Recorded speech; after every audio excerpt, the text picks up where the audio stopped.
Welcome back. So the ANC president has just delivered that keynote address at the Freedom Charter Night, celebrating 70 years since the signing of that Freedom Charter. And all of this is happening at the ANC NGC. And we are asking you tonight, do you believe in the renewal program of the ANC? Send us your comments and questions on WhatsApp to 072-110-5584.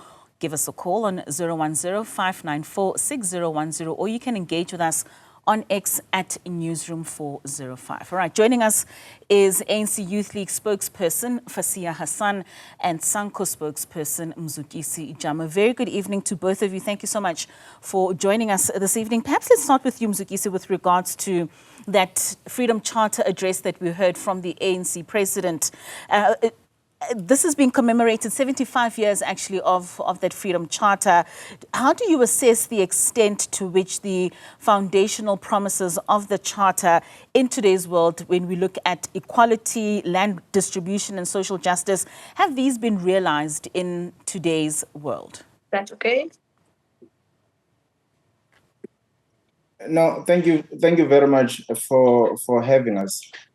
Well, undeniably, it's safe to say a number of the very same things that are highlighted on the Freedom Charter have been,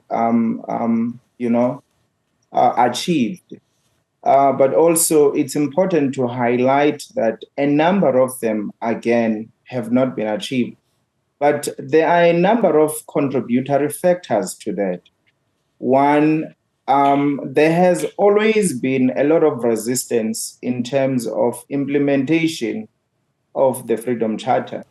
So it would be fair to talk as if the ANC was given a free role and an open field to implement the Freedom Charter without any resistance. The reality is that there has been a lot of resistance, which we are still experiencing even today.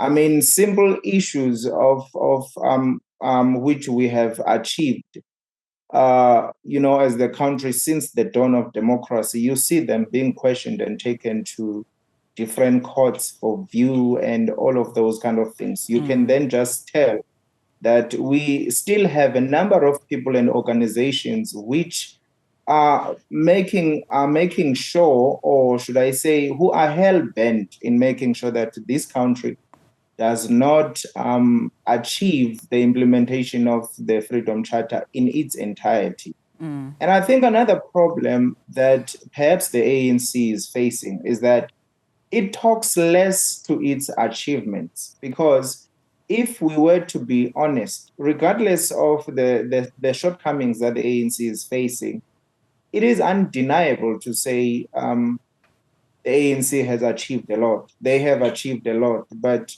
they talk less about their achievements. Well, and the reason for that is clearly because while they are pushing and achieving a number of things, they still have to defend themselves, while being challenged on the very same process of implementing these things which seek to improve people's lives or the lives of South African citizens. So it's safe to say, yes, we have achieved a number of these issues from the Freedom Charter, but it's also safe to say, yes, on the same breath, we have not achieved a number of them. Yeah. But like the president has said, it's work in progress, and we can actually see that work in progress. But what delays that work or the achievement of that work in progress is the resistance that I've already highlighted. Right. Fasiha, Mzukisi is talking about that resistance in implementation, and also just how the ANC talks less of its achievements. We heard the president there touching on the issue of housing and how other countries don't offer the amount of housing, free housing, that South Africa offers. From a youth wing perspective, what do you make of the progress that has been made with regards to the Charter's vision? And what do you think are the urgent actions that are needed in order to close this gap? You're quite right. The president rightfully actually acknowledged that South Africa has, under ANC-led government, has one of the largest housing and social housing programs in the world. But in terms of like a youth perspective, I think there has been an incredible amount done in terms of realizing the Freedom Charter and the Constitution. But there's also still a lot more work to do. So often people think that the clauses of the Freedom Charter that we are very excited about, which we are, of course, the doors of learning and culture shall be opened. But if you speak to an ordinary young person on the side of the road, they'll actually talk to you about a different clause in the Freedom Charter, which is sharing in the country's wealth, that there shall be work and security for all. And the reality here is that we actually haven't done enough to empower young people in this country.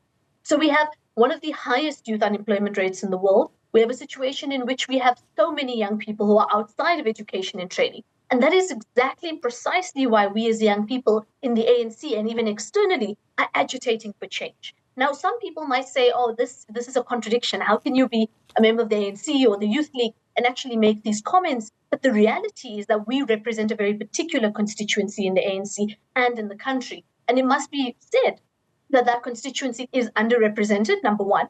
But number two, a great deal of work needs to be done. So where does that leave us now? The first thing is that we want more young people actually in leadership positions, number one, across the board, not only in politics. We want them in business, we want them in industry, we want them in engineering, you name it, we want young people there. But the bigger, more important thing about having a seat at the table is to influence the policies in a direction that understands us as young people. And actually, that is one of the big things that we've been doing as the Youth League, not only in this NGC, but even prior. So we were in commissions today, we're in commissions tomorrow. There's a number of policy positions that we are fighting for. And it becomes really imperative actually to implement those points. Because if we get, I always say that actually South Africa is a situation in which we have all the right ingredients. You know, when you're cooking a pot of food, you don't just throw the onion in raw, uncut, unpeeled, etc., etc. We have all the ingredients that we need in this country. We just need to do it in the right sort of order, in the right sort of process, bring us all together. And this NGC is one of those moments and one of those platforms in which we need to do that. Fasiha, I'd be very interested in getting what the Youth League stance is, particularly when it comes to one of those quotes in the Freedom Charter that South Africa belongs to all who live in it. It's become quite a contentious clause currently, especially with some civil society organizations, March and March, as well as Operation Dudula, saying this needs to be revisited. How important is it for us to contextualize some of these codes in today's world? It's critical. And we also need to understand where the Freedom Charter came from. It was widespread. I mean, the president spoke about the lengths people went to across the country, knocking on doors, going literally length and breadth, speaking to people from all walks of life. And we heard their views. I mean, it wasn't only the ANC, but it was particularly the ANC that put forward this Freedom Charter. And part of that said, exactly, South Africa belongs to all who live in it, black and white. And this was an incredibly radical thing for the time, and even now to some extent, because there was this idea that settler colonialism meant that we couldn't coexist. Now, in 2025, where we are seeing, and I will name that organization, Operation Dudula, and many others, who are saying, even those who are saying, Ons Baizani, all those sorts of, I think, problematic rhetoric, forgets history, not only of South Africa, but particularly of the African continent. And what becomes problematic is when we are put up against each other, particularly as Black communities, particularly as African communities.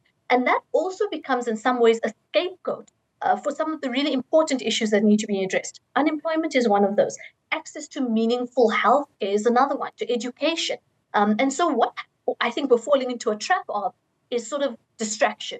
Let's look over there instead of looking where the real problem is structurally. And I think we often forget the real politics behind South Africa belongs to all who live in it. And us as the ANC have always said South Africa is non-racial, non-sexist, and that's what we're building, a prosperous society, or at least that's the intention and that's the vision. And this kind of talk is actually not only dangerous for us, for you and me, but it's dangerous for the democratic project. South Africa is incredibly diverse. We have a rainbow nation. This is one of the best things about us. And unfortunately, we're sort of seeing in reality now this erosion of non-racialism in the rainbow nation. And there's a lot of work that needs to be done. And like I said, that doesn't take away from the fact that we need to be doing more in terms of service delivery. Mzukisi, do you think it's a distraction that many of those South Africans at grassroots level who are complaining and who are crying out with regards to those service delivery that Fasiha is mentioning right now, is it just a distraction for them, or are we not seeing the bigger picture with regards to what South Africans are feeling on the ground?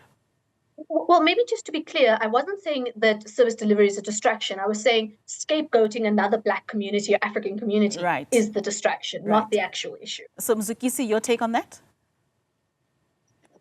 Well, on the ground, for us who are dealing with, the situation on the ground on daily basis, well, we do have a number of issues with regards to service delivery, but there are also quite a number of issues in actually agreeing with what my colleague is saying, which are often used as some sort of a distraction. Well, in going back again to what she just said, in terms of saying there's some sort of I would not want to say I don't know how to put it, but the term South Africa belongs to all who live in it has been at some point abused and misused, to achieve a certain narrative and certain agendas. And that is why we ought to really be very sure in terms of what we mean when we say that, and also be very sharp in dealing with the very same distractions, because they go together again with what I highlighted earlier to say all of these come as some form of resistance in order to deter us from achieving everything that is highlighted on the Freedom Charter, which we are working towards achieving. Fasiha, tonight we are asking the question whether or not South Africans believe in the renewal program of the ANC. As a youth league and being internally within the party, maybe just highlight some of those challenges that you see within the internal divisions in the party and how the youth league is contributing towards this renewal process. So renewal is a very broad concept, but in reality, when we actually bring it down to what it means for us, it means an ANC that we can all be proud of. It means an ANC that has dealt with corruption, that has cleansed and purged itself of that malfeasance. It is about an ANC that centers our people, that puts the voices of the most marginalized front and center. It's about policy that isn't only progressive, but actually implemented. It's about the gogo on the side of the road who has a small business selling fruits and vegetables, about how we have all these different processes to assist a small business, to take it to the next level. It's about ensuring that our roads are fixed. It's about ensuring that the healthcare system is functional. It's about ensuring that our school kids are not in a situation in which there are 50 learners to one teacher in a classroom. It's about so much more. So when we talk about renewal, it sounds a little bit airy and fairy, but in reality, what it actually means is a prosperous life for all. And that's the ultimate goal that we're trying to push. Now, for us in the Youth League, of course, we are a lot more radical. We are wanting to push the process much faster. We feel that it is too slow moving. But to be clear, we are fully supportive of the renewal project. And going forward, we are going to be agitating and advocating for much faster change, but also change that centers young people. And we don't just mean this in terms of certain elements in the economy. We want young people to be front and center of the political agenda. And in many ways, this is not only an ANC problem. This we are seeing across political parties where young people are underrepresented, yet we are the majority of the population in the country. And so in many ways, it's about galvanizing as a group to ultimately say, how do we have a political system and an ANC that is truly reflective of young people on the ground, but also about our lived experiences on the ground, with the rising cost of living, with the geopolitical tensions, et cetera, all of those things ultimately feed into the renewal process. So it sounds airy-fairy, but in reality, it means real tangible change on the ground. Well, let's hear from the people of South Africa with regards to that real tangible change. We've got Molwandwa out in Johannesburg. A very good evening to you. What's your take on our discussion tonight? Good evening, my sister. How are you? Good, thanks, and you, Molwandwa. No, I'm fine, man. I've got a bit of challenge in terms of the outcome of or the output of the renewal of the ANC. All right. Because my point is that if I'm not mistaken, the program of renewal started in 2017 in Nazareth. Yes, continue, Molwandwa, we're listening. it's going to be almost 10 years now since the program of renewal introduced by the ANC to address the weaknesses and other things within the organization. But what we are noticing or experiencing is that if you look from 2017 and now, the renewal is not doing what's supposed to be in the ANC. Because now what we are seeing, we are witnessing those who are deployed in government to serve the people. They are the ones that are getting richer than the people that are supposed to serve. And also, we're seeing a tendency that no, the ANC conferences are no longer based on principle and value and ethical and credible leadership.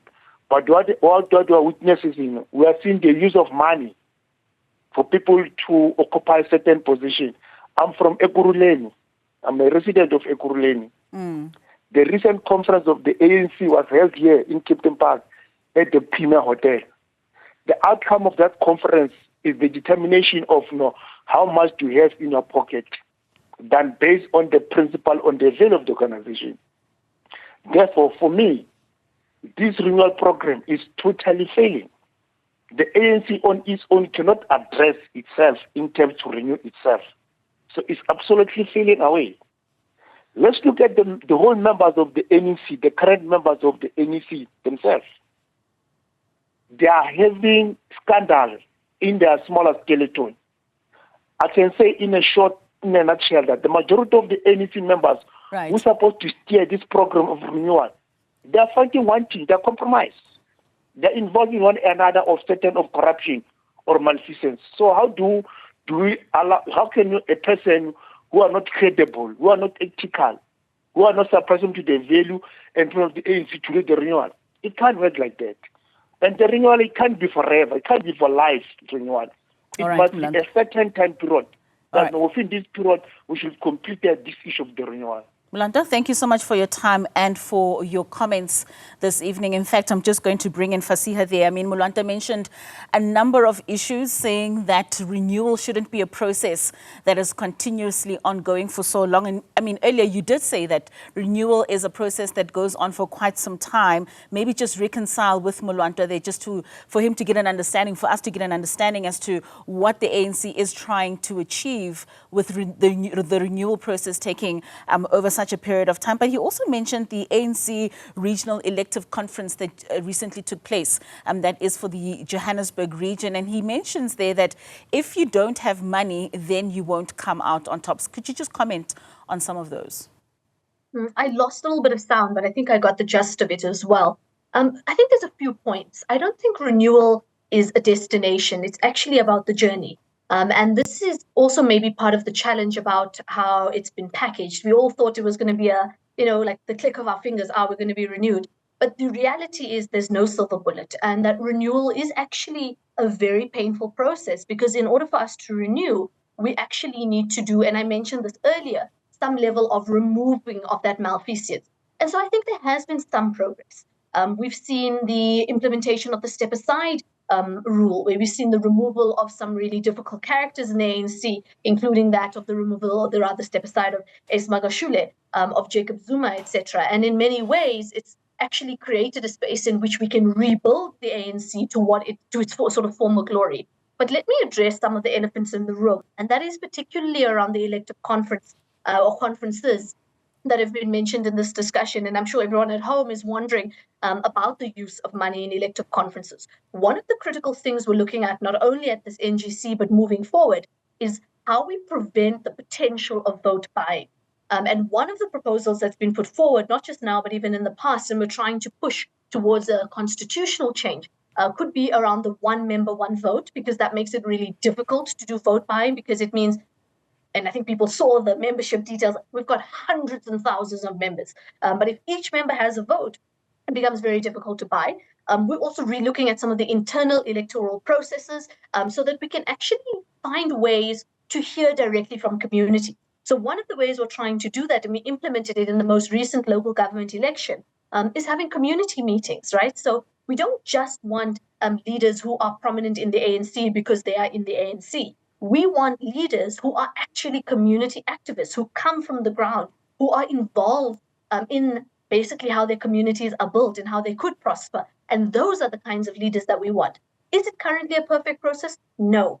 I don't think there is a perfect process, but I will end with this. The ANC has the most democratic process internally in terms of political parties in this country. And that is the kind of situation in which we are very proud of it. When we see this contestation, we saw it all over the last 48 hours. This thing happened in the National General Council, that other thing happened. And all of those are evidence of a truly democratic process in the ANC. We all don't know what's going to happen in 2027, and we won't know until the announcing of those results in December 2027. And that is a huge victory, and I think a huge positive thing, especially in the continent where, unfortunately, we are seeing a direct erosion of democratic principles and processes in the continent. Mzukisi, Fasiha speaks about renewal being a journey and not necessarily a destination. What do you think renewal would look like for the ordinary South Africans when it comes to the ANC? Well, thank you. I really would like to align myself with what she said. I agree.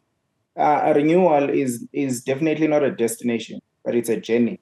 However, the ANC has got to be more intentional and more serious about its renewal. I think we all have seen what has happened in the past elections, and if the ANC is not intentional and serious about its renewal this time, the voters are going to punish it during elections. There are a number of issues which are a problem in the process of renewal. There are certain characters which can never be entrusted with the process of renewal. The same characters who have contributed immensely in bringing the organization to where it is. Do you understand? So you can't then entrust such people with the very same process of renewal. I think for us as SANCO and the communities in general, renewal should really mean improvement in terms of service delivery. Renewal should really mean the ANC being decisive in terms of dealing with corruption. Renewal should really mean, effective and effective governance. You understand? So that's what renewal means to us as communities on the ground. It does not mean a lot of English that is being spoken by a number of characters. It means those simple things, because honestly, the communities do not want much from the ANC. And we have a very strong view as SANCO that the ANC has learned its lesson. The communities only want, roof above their heads, food and all of that. Right. So if the ANC can focus on the very same issues which we have highlighted, we believe that perhaps the process of renewal would really bear, positive outcome. But it's going to be a very painful process, because in the process, some of the people should really be taken out without even thinking twice. We are dealing here with situations in different municipalities where you've got people who have been charged for corruption, and there is evidence at the disposal. But you then get surprised when you see the very same people are still in their offices and are still the ones who are going around thinking that they will be preaching, preaching renewal to us as communities. So honestly, ANC has to take the process of renewal very serious, and it has to be very intentional. Otherwise, the next calls are going to be a mess. So the ANC on that road to rebuilding trust and perhaps seeing a number of culture shifts. Thank you so much for joining us this evening and for having this conversation with us. That is Fasiha Hassan, who is the spokesperson for the ANC Youth League, as well as Mzukisi Jam, who is the SANCO spokesperson.